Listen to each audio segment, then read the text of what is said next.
భారతదేశంలో నదీ కాలుష్యం అనేది తీవ్రమైన పర్యావరణ మరియు ప్రజారోగ్య సమస్యగా మారింది. కేంద్ర కాలుష్య నియంత్రణ మండలి సిపిసిబి మరియు ఇతర పర్యావరణ నివేదికల ప్రకారం భారతదేశంలోని టాప్ అత్యంత కలుషితమైన నదులు, వాటి స్థానాలు మరియు కారణాల వివరాలు ఇక్కడ ఉన్నాయి. 1 యమునా నది, ఘిల్లీ, ఉత్తరప్రదేశ్, హర్యానా. దేశ రాజధాని ఘిల్లీ గుండా ప్రవహించే యమునా నది ప్రపంచంలోనే అత్యంత కలుషితమైన నదులలో ఒకటిగా మారింది.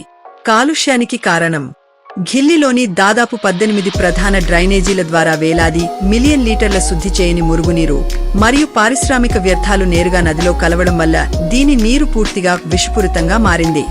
2 గంగా నది, ఉత్తరాఖండ్, ఉత్తరప్రదేశ్, బీహార్, పశ్చిమ బెంగాల్. భారతదేశంలో అత్యంత పవిత్రమైన నదిగా పరిగణించబడే గంగా నది నేడు పారిశ్రామిక, గృహ వ్యర్థాల వల్ల తీవ్రంగా కలుషితమైంది.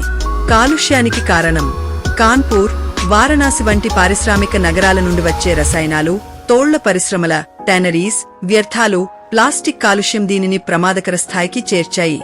3 సబర్మతి నది, గుజరాత్, రాజస్థాన్, అహ్మదాబాద్ నగరం గుండా ప్రవహించే సబర్మతి నది దేశంలోనే అత్యంత కలుషితమైన నదుల జాబితాలో నిలిచింది.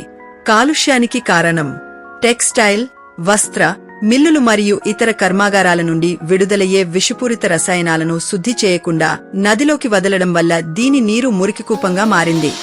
4 మూసీ నది, తెలంగాణ, హైదరాబాద్ నగరం నడుబొడ్డున ప్రవహించే మూసీ నది పారిశ్రామిక వ్యర్థాల కారణంగా ప్రమాదకర నదిగా మారింది. కాలుష్యానికి కారణం: నగరంలోని శుద్ధి చేయని మురుగునీరు మరియు చుట్టుపక్కల ఉన్న ఫార్మాస్యూటికల్స్, రసాయన పరిశ్రమల వ్యర్థాలు ఈ నదిలో కలవడం వల్ల ఇది అత్యంత కలుషితమైన నదిగా మారింది. 5 పెరియార్ నది, కేరళ జీవనదిగా పిలువబడే పెరియార్ నది పారిశ్రామిక కాలుష్యం కారణంగా తీవ్ర సంక్షోభాన్ని ఎదుర్కొంటోంది. కాలుష్యానికి కారణం: ఎడయాగర్ పారిశ్రామిక ప్రాంతంలోని భారీ రసాయన, ఎరువుల మరియు పురుగుమందుల కర్మాగారాల వ్యర్థాలు నదిలో కలవడం వల్ల జీవరాశులు మృత్యువాత పడుతున్నాయి.